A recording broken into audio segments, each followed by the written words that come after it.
Well, it was nearly 2 months ago when Moffett was underwater, and today everywhere you look, you can still see the damage. Piles of debris line the streets here in town. Now, people who live here need help rebuilding, and they can't let the heat stop them.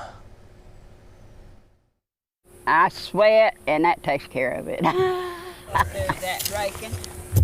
Reba Albertson isn't letting the triple-digit heat index stop her from doing what she can to clean up.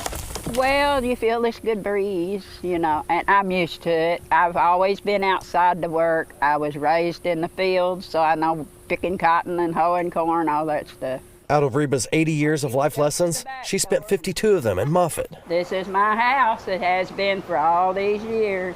She's seen floods before. Yeah, 2 or 3 of them, but it's never been this high.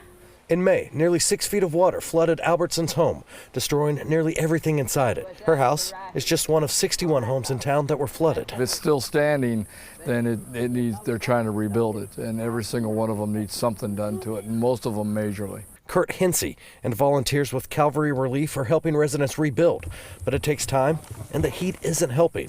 Hinsey says he'll be here until the work is done. Hot Moffett.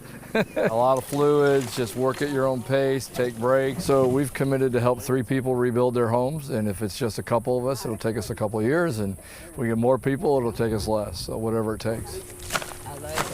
It's still hot, yes. You gotta be careful, don't you? I know, and we don't have no creek to go to. No creek to go to at all, that's for sure. Now the emergency manager tells me that county leaders are working on a plan to help pick up all the debris that's still here in town. Now, tomorrow on Thursday is the last day that the FEMA Recovery Center will be open here in town. Residents can go to the one in Fort Smith if they need to. Live in Moffett, Brett Rains, 4029 News.